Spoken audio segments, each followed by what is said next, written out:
নমস্কার, রুমা লাইফস্টাইল চ্যানেলে আপনাদের সবাইকে জানাই স্বাগত। আজকে সকালের কিছু ব্লগ দিলাম না, এখন রাত্রে খাওয়া দাওয়া করবো, সেটাই আপনাদের সাথে শেয়ার করবো। খাওয়াতে আছে আজকে সয়াবিনের তরকারি, পরোটা আর ডিম ভাজা, এই আমরা খাবো।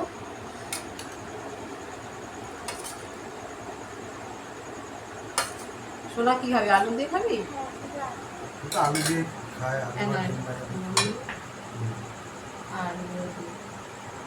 কি দেবো? আলু আলু আর ডিম ভাজা। মেয়ে আবার সয়াবিনের তরকারি খায় না, আলু বেশি খায়। হ্যাঁ, আলু দিয়ে খাবে। কি হয় সয়াবিন খেলে? আলু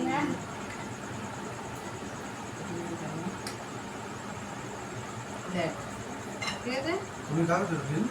না, ডিম খাবো না। আমার ডিম ভাজাটা দিয়ে দাও।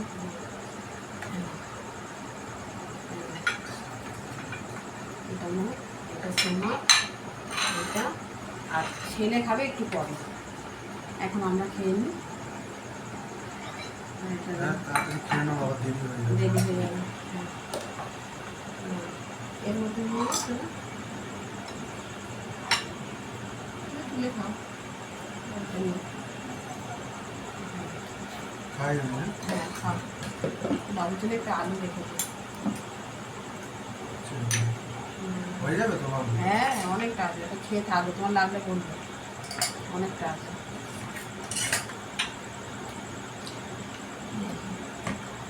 পরোটাই ভালো লাগছে। এখন হচ্ছে তো খেয়ে নিলাম রাতের খাবারটা, খেয়ে নিলাম, আবার ভাবতে হবে কালকে সকালে কি রান্না হবে, সকালে টিফিন কি হবে। এই রান্না করাটা না যতটা ঝামেলা, ততটা হচ্ছে রান্না ভাবাটা ঝামেলা, যে কী হবে, সকালে টিফিন কী হবে, দুপুরের খাবার কী হবে, আবার তো রাতে রান্না আছে। এই তুমি ভাববে, চোরটা ভাবছো। আমি ভাবো না, তুমিও ভাবো। আমার সময় নেই হতো। আমিও ভাবো।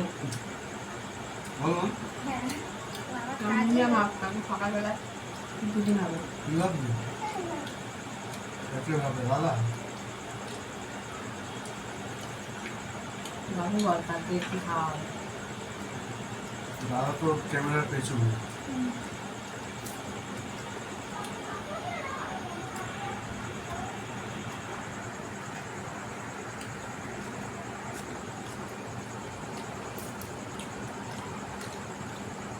পেটগুলো খেয়ে নেওয়া। খাও। ছেলেটা দেরি হয়ে গেছে। রামায়ণ দেখো, নিজে খায়, শেষ হলে সাড়ে 9টায়। আমাদের এই পিছনে আছে, ও ও খাবে।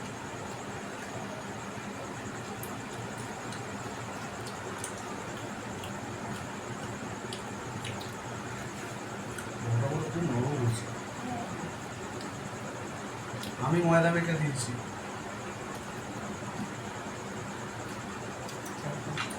ঠিক আছে, আজকে এখানে আমরা খাওয়া দাওয়া শেষ করি, আবার দেখাবো অন্য একটা ব্লগে। এখনের জন্য টাটা, গুড নাইট।